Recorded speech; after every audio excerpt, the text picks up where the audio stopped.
Ward 148 के लोगों के कई काम किए हैं अंजलि नाइक ने। जनता को उनसे और उनको जनता से है पूरी उम्मीद। अणुशक्ति नगर की चर्चित पूर्व नगर सेविका अंजलि नाइक ने एक विशेष मुलाकात में बताया कि उन्होंने वार्ड 148 के कई लोगों के लिए काम किए हैं, इसलिए आज वो इस वार्ड में किसी भी परिचय की मोहताज नहीं है। आज भी अंजलि नाइक यहाँ के लोगों के सुख दुख में पहुंचती रहती है, इसलिए उन्हें पूरी उम्मीद है कि आगामी बीएमसी चुनाव में वार्ड 148 के लोग उन्हें अपना समर्थन देंगे। अंजलि नाइक के अलावा शिवसेना के स्थानीय पदाधिकारियों को भी यहाँ के जनता पर पूरा भरोसा है।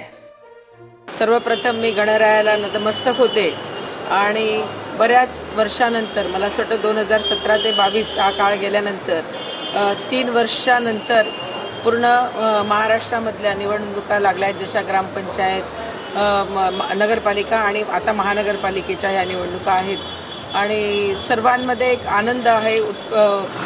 खूप वेळानंतरच्या ह्या निवडणुका असल्यामुळे प्रतीक्षेचा खूप मोठा वेळ गेला आणि त्यानंतरच्या ह्या निवडणुका आहेत, तर त्याच्यामुळे इच्छुकांची संख्या पण भरपूर आहे।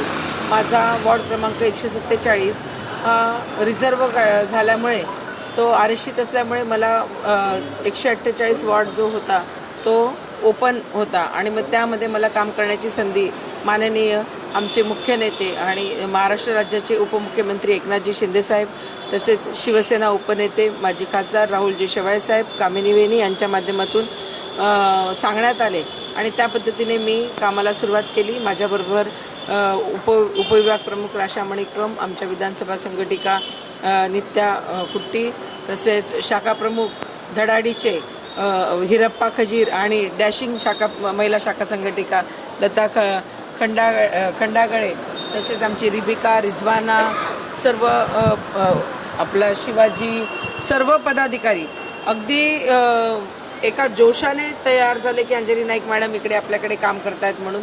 तर त्याला कारण एकच आहे की मी जे 2017 ते 22 या काळामध्ये म्हणा किंवा आतापर्यंत 2025 चालू आहे, तरी पण वॉर्ड क्रमांक 147 मध्ये खूप कामं केली। जसं मला लोकांनी एक नवीन चेहरा, अर्धा भाग होता, कारण की 147 हा 3 वॉर्ड एकत्र करून वॉर्ड झाला होता, तर त्यावेळी 3 नगरसेवकां मिळून मी एक होती आणि तिथेही तेव्हा काहीच कामं झालेली नव्हती आणि जेव्हा मला निवडून दिलं लोकांनी एक विश्वास ठेवला आणि मग मी त्यावेळी 5 कमिटमेंट केल्या होत्या की तुम्हाला मी इंग्रजी माध्यमाची शाळा देणार, तर शाळा करून दिल्या, CBSE करून दिल्या, आशिष तलावाच्या जवळची आणि परत पुन्हा अजीजबागच्या तिथली अयोध्यानगरची शाळा पण मी 4 माळ्याची बनवून दिली, जी अगदी कौलारू अशी होती आणि तिथे पण मला असं वाटतं आता 1000-1500 विद्यार्थी तिथे पण आहेत।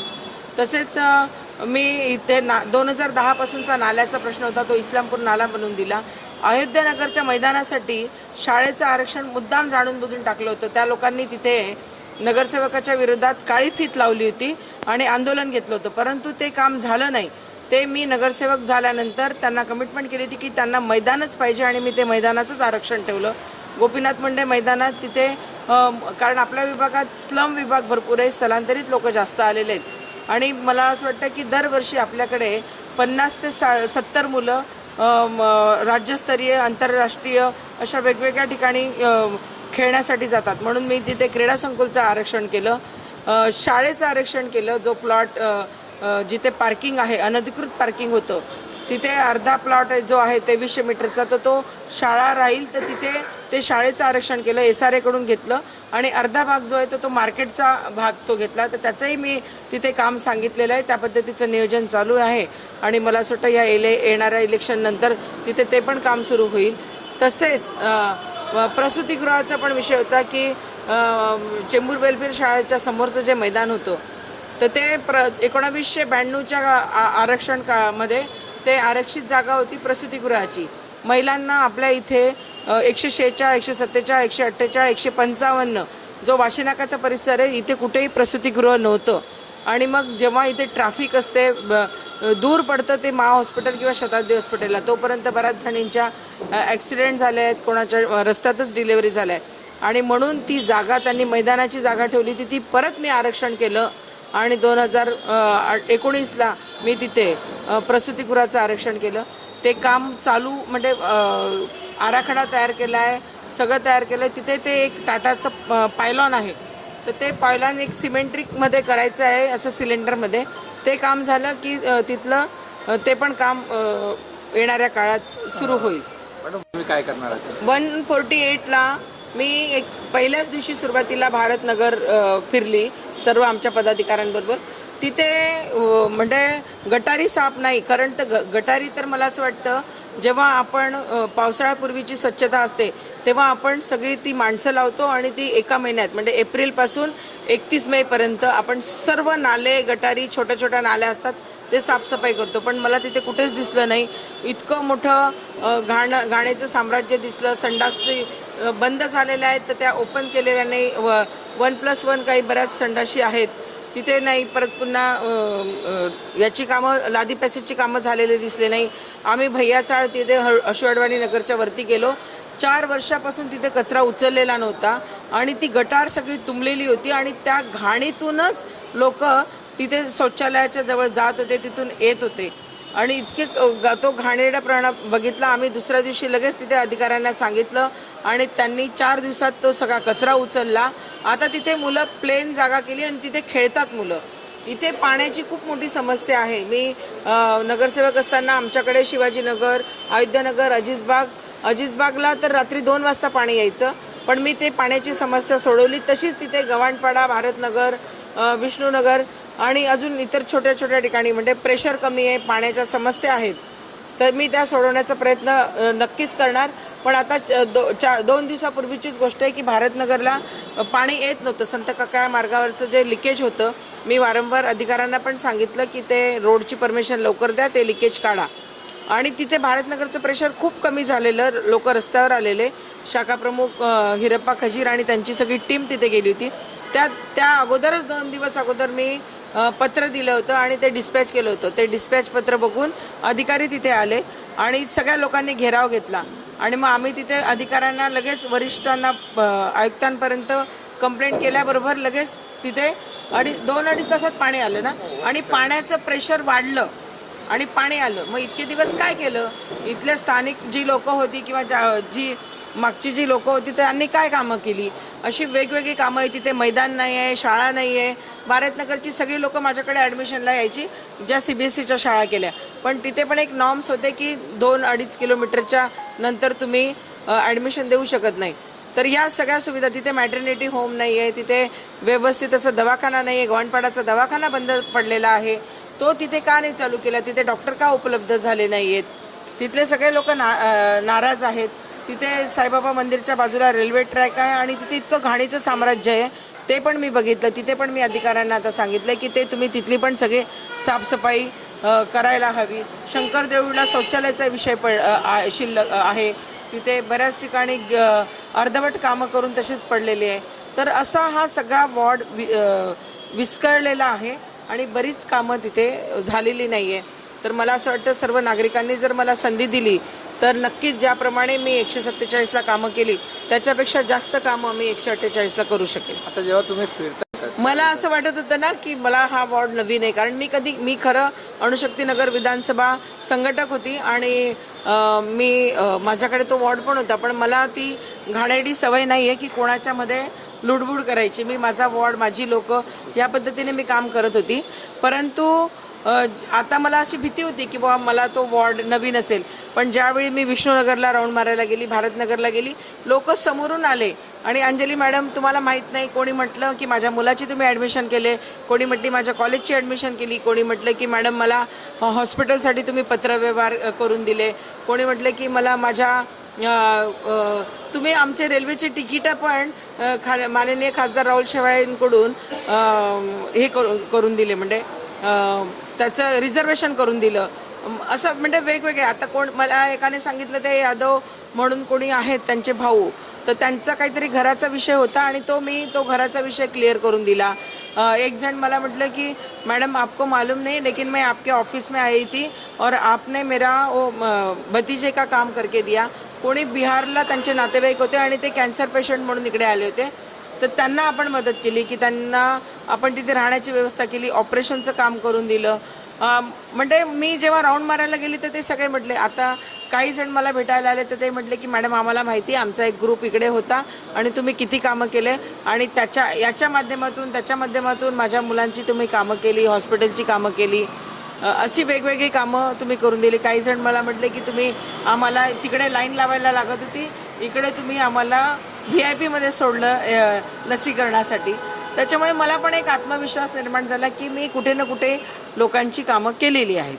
मैं तो पहला मैडम को अभिनंदन देता हूँ कि उनको 148 वार्ड के लिए ये कर लिया है और अच्छा है काम वो कर रहे हैं आगे.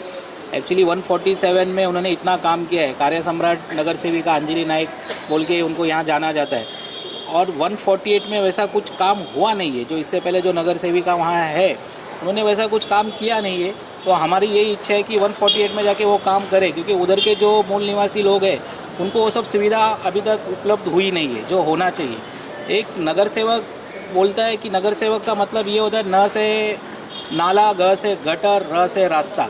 बस ये 3 चीज़ अपने को करना है, और वो अपनी अंजलि ताई ने किया है. लेकिन वहाँ वैसा कुछ काम दिख नहीं रहा है की लोक है वही उसमें है. तुम्ही लोक एक शिवसैनिक आहे पाहता. नाही चॅलेंजचं काय असं काय चॅलेंजचं हेच नाही आहे, कारण आमचं काम आहे, शेवाले साहेबांचा काम आहे, नाव आहे शेवाले साहेबांचा. बाकी शिंदेसाहेब एवढा करतात आपल्या महाराष्ट्रासाठी, एवढा मेहनत शिंदेसाहेब करतात, तर ते हिशोबाने ते चॅलेंज नाही बोलू शकतो. आणि आता कसं आहे, जनता आता हुशार झालं आहे. जनताला पण माहिती पडलं आहे की लोक आपल्याला किती फसवतात आणि काय करतात. पण जनताला माहिती आहे की शिंदेसाहेब आपल्यासाठी किती करतात, शेवाले साहेब किती करतात. तसंच मॅडमचा पार्टी पण ते जनता आहेच आहे, तिथे काही एवढा लोड नाही आहे आम्हाला. करना चाहिए. पहला तो सबको जय महाराष्ट्र बोलता हूँ. मुझे पता है कि 147 में जो अंजलि मैडम ने जो काम किया है, जिस तरह किया है, मुझे तो नहीं लगता 147 में जो विरोधी लोगों ने जो काम किया है. और रही बात उसी के मुद्दे पे मैंने अंजलि मैडम को रिक्वेस्ट किया कि आप हमारे वार्ड में आइए, इधर बहुत सा काम पेंडिंग है. यहाँ पर जो होना चाहिए, स्कूल का विषय हो गया, हॉस्पिटल का विषय हुआ, ये सबसे बड़ा चैलेंज है. और पानी का विषय हुआ, क्योंकि मैं देखा हूँ कि इस वार्ड में बहुत सा लोगों को एडमिशन नहीं मिलता है.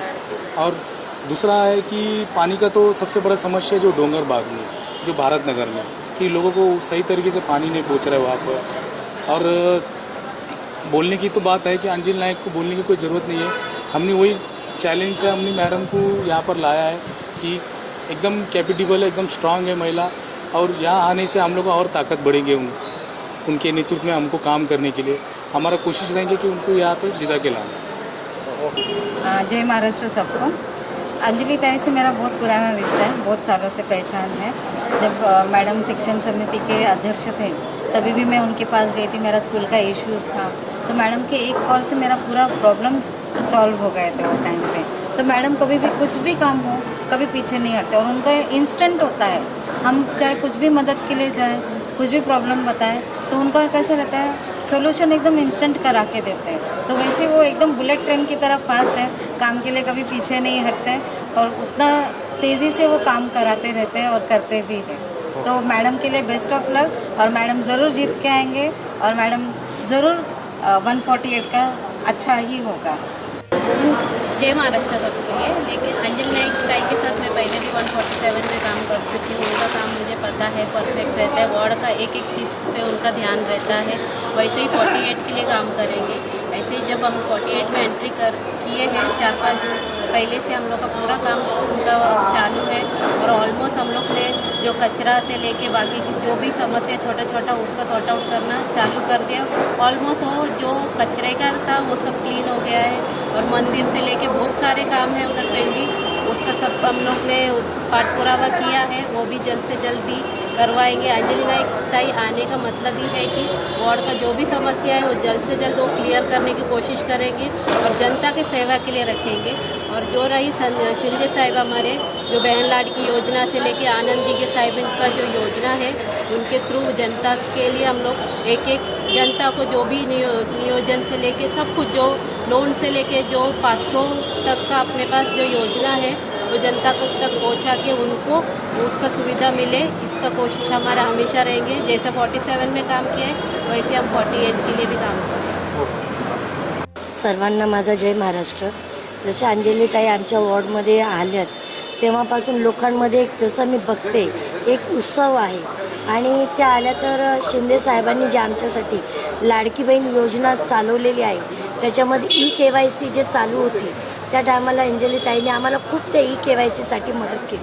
त्याच्यामुळं प्रत्येक महिलांना असं वाटतं की खरोखर काहीतरी आमच्यासाठी अंजलीताईने सुरुवात केलेली आहे। ते तर ते पण मी आज लहानपणापासून मी 40 वर्षाचे त्या एरियामध्ये बघते की एका मंदिराला घुमट नव्हतं आणि मी भरपूर लोक आले त्या ठिकाणी, नगरसेवक पण आले, भरपूर लोकांना आम्ही रिक्वेस्ट केली पण कोणी असं बोललं नाही येऊन। मी पण खूप लोकांना बोलले की आम्हाला एक मंदिरावर घुमट बांधून द्या, पण अंजलीताईला मी एकच वेळेस बोलले की ताई आमची समस्या एक आहे की आमच्या मंदिराला आजपर्यंत घुमट झालेलं नाही आहे, पण तुम्ही जर आमच्या मंदिराला घुमट बांधून देत असाल तर खूपच बरं। लगेच अंजलीताई दुसऱ्या दिवशी आल्या आणि ते बघितलं आणि लगेच घुमट बनवायचं काम सुरुवात पण केलेली आहे। असा मी नगरसेवक पहिल्यांदा बघितला का जो नगरसेवक मी नंतर होईल पण काम मी तुमचं अगोदर करून देईन।